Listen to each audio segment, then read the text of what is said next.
Bienvenidos a esta pequeña clase, este podcast sobre el Imperio Bizantino.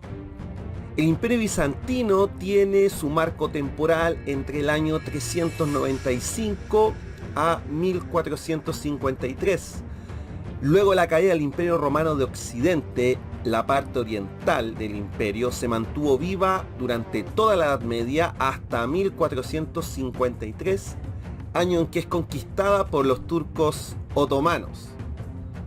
La capital de este imperio fue Constantinopla, actual Estambul, en Turquía, antes llamada Bizancio, de ahí el apelativo Imperio Bizantino.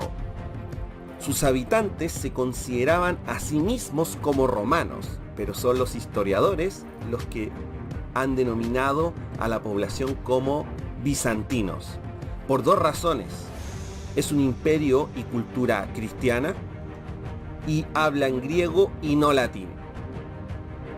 Las características que tiene el imperio bizantino podemos mencionar primero la política.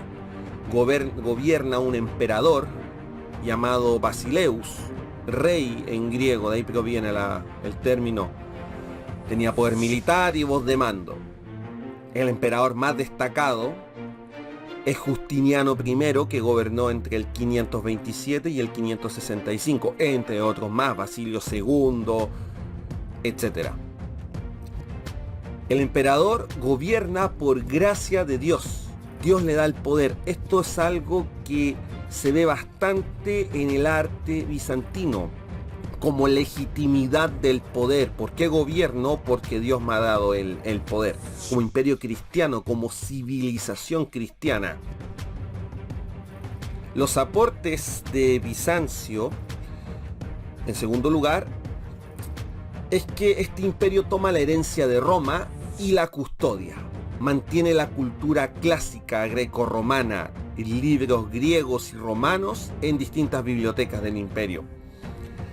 Textos escritos por romanos y griegos son transmitidos desde Constantinopla a Europa. El emperador Justiniano I realizó la compilación de las leyes romanas. Compiló el derecho romano en el Código de Justiniano. Esto se conoce como el derecho romano, base del estudio de muchos temas jurídicos hasta la actualidad. Gran aporte del imperio bizantino. Tercero, el territorio. El territorio del imperio bizantino, como dijimos anteriormente, es la parte oriental del imperio romano. Dominó el Mediterráneo oriental y unió a los continentes de Asia, Europa y África. En el siglo VI, Justiniano intentó revivir al imperio romano antiguo con su territorio total y conquistó el norte de África, Italia y el sur de Hispania, enfrentándose al reino de los vándalos, ostrogodos y los visigodos, a cargo del general Belisario. Desde el siglo VII, después de Justiniano, el imperio se va reduciendo poco a poco por las conquistas árabes y turcas hasta su desaparición total en el año 1453. La organización de la vida fue urbana, a diferencia de la Europa medieval, que tuvo una contracción hacia el interior, hacia lo rural. Gran diferencia. Había grandes ciudades como Constantinopla, Alejandría y Antioquía. En términos económicos, el imperio bizantino tuvo gran comercio, contacto entre un floreciente mundo urbano occidental y con el mundo urbano árabe y del oriente. Constantinopla fue un punto que unió a distintas rutas comerciales. Se utiliza el mar Mediterráneo para comerciar, ríos y también rutas terrestres. Se usó moneda en el imperio bizantino y se compró sobre todo productos de lujo a los árabes. Tuvo agricultura, ganadería y pesca, alimentación y comercio.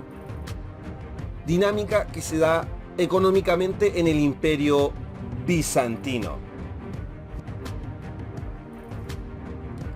En cuanto a la arquitectura y el arte bizantino, la arquitectura hay construcción de grandes cúpulas. Destaca la iglesia de Hagia Sofía o Santa Sofía, construida en el siglo VI bajo Justiniano.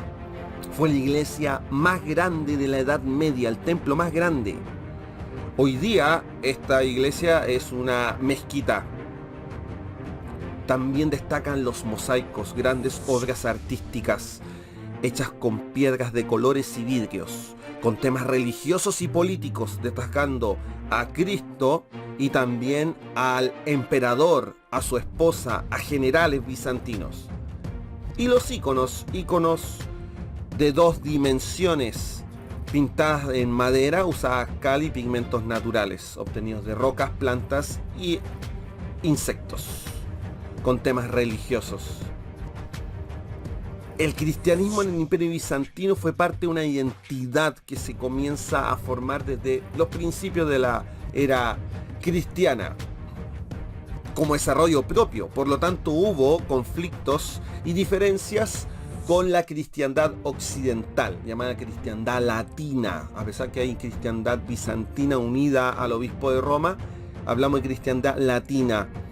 La consecuencia fue el cisma de Oriente y Occidente del año 1054. Es un tema muy profundo, teológico, histórico. Aquí daremos un barrido general. Cisma es división de la iglesia. Y en el año 1054 la iglesia perdió su unidad. Discusiones entre patriarcas de Constantinopla y la iglesia latina representada con el Papa de Roma. Se fractura la iglesia por lado de la sucesión del apóstol San Pedro. Los católicos apostólicos romanos que van hacia Roma ven como punto de supremacía jurisdiccional al obispo de Roma, y los católicos apostólicos ortodoxos que dicen mantener la doctrina tal cual como está. 4 patriarcados en este momento, porque hay muchos más el día de hoy: Constantinopla, Jerusalén, Antioquía y Alejandría. Las razones del cisma, como hemos señalado, es de gran profundidad teológica e histórica. Solamente hablar cosas de carácter básico, cultural. Europa y el Imperio Bizantino se convirtieron en mundos totalmente diferentes, cada uno con su cultura propia, su propia identidad, y de ahí la identidad también es su propio tipo de iglesia y forma de celebrar la misa. Política, luchas por quién lidera el cristianismo, si la parte occidental, el Papa, Carlomagno, etcétera, o el emperador bizantino con el patriarca de Constantinopla. Y también religiosas. Discuten si el Papa es el obispo supremo de la iglesia o cómo realizar la misa. Incluso hasta si tener o no barba en el caso de los sacerdotes, y también interpretaciones sobre la Santísima Trinidad. Esperamos te haya gustado este podcast, esta pequeña clase sobre aspectos generales y características del Imperio Bizantino. Para más podcasts y videos como este, te invitamos a suscribirte al canal y buscarlo en la lista de videos. Muchas gracias y hasta el próximo video.